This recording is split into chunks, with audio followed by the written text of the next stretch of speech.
नमस्कार साथियों, my self GSM। अभी हाल ही में जो CJP का प्रोटेस्ट चल रहा था दिल्ली जंतर मंतर पर, उसका अब लास्ट पड़ाव हो चुका है। तो क्योंकि जो जो जिस चेहरे को सामने रख कर ये आंदोलन की शुरुआत की गई थी, लद्दाख के एक बुजुर्ग 60 वर्षीय पर्यावरणविद और स्मॉल साइंटिस्ट बोल सकते हैं, जिनको सोनम वांगचुक जी, उनको अभिजीत के और उन्हीं के सहयोगियों ने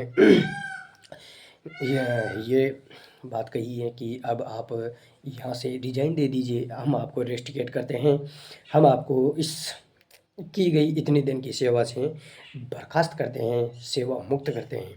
तो और अभी जो CJP प्रोटेस्ट का जो मंच है उसको जो भी अपोजिशन की पार्टियां हैं उन्होंने मतलब ओवरटेक कर लिया है।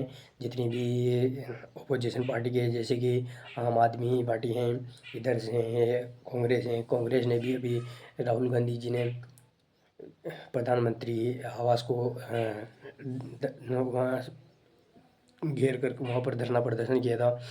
तो अभी उनके खिलाफ एक FIR और केस दर्ज भी हुआ है इस मामले में, क्योंकि प्रधानमंत्री आवास के बाहर अगर किसी भी प्रकार की एक्टिविटी की जाती है इस प्रकार की, तो ये मतलब उसकी प्रधानमंत्री की सुरक्षा से जुड़ी हुई एक सिक्योरिटी इन्फॉर्मेंट की मतलब मिस इन्फॉर्ड हो जाती है मतलब।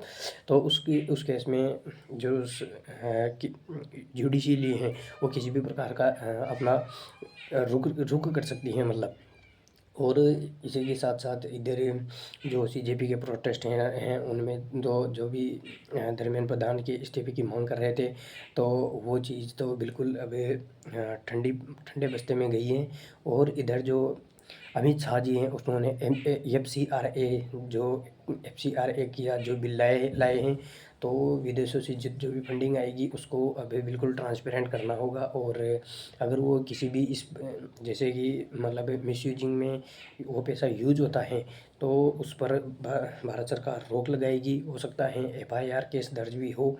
तो इसी कारण जो कि अभी सोनम वांगचुक जी की भी एक SEMOL नाम की एक संस्था है, तो उसमें भी बहुत सारी फंडिंग विदेशों से आती हैं, तो उनको भी दिक्कत हो रही है। तो ये FCRA का विरोध करने का कारण उनका भी एक है। और जितने भी मुस्लिम जमात हैं, बांग्लादेशी की, पाकिस्तान की, ये सब CJP प्रोटेस्ट को सपोर्ट कर रहे हैं। उनका सिर्फ और सिर्फ एक ही कारण है कि जो फंडिंग आ रही है ये रुकनी नहीं चाहिए। बहुत सारे तो ऐसे वीडियो भी बना कर भेज रहे हैं कि हम आपके लिए फंड रेज कर रहे हैं, आप टेंशन मत करो, जो प्रोटेस्ट हैं उसको रेगुलर रखो। तो इसी प्रकार जो CJP का मंच था वो अब बिल्कुल ओपोजिशन का और एंटी नेशनल मूवमेंट्स का अड्डा बन चुका है। तो अभी जो लाठीचार्ज हुआ है, तो पहले बच्चों ने भी जो उसमें असामाजिक तत्वों ने हिस्सा लिया उस जंतर मंतर में, तो इस प्रकार बिल्कुल ही मतलब वो एक नीट प्रॉब्लम का तो कोई कार्य नहीं रहा है। और उसी के साथ मनीष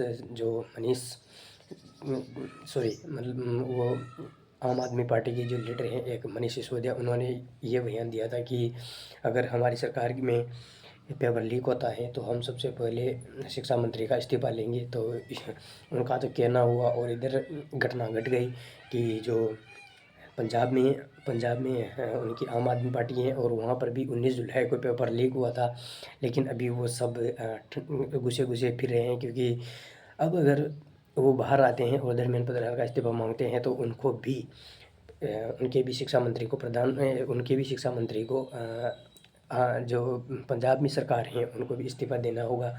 और वो सोनम वांगचुक जी को मतलब पंजाब का शिक्षा मंत्री बनाए मतलब जिस प्रकार अरविंद केजरीवाल जी ने CJP के प्रोटेस्ट में बोला था उसी तरह। तो अभी आगे देखते हैं, जो भी कुछ इम्पोर्टेंट अपडेट आती हैं तो वीडियो के माध्यम से प्रोवाइड कर दी जाएगी। जय हिंद।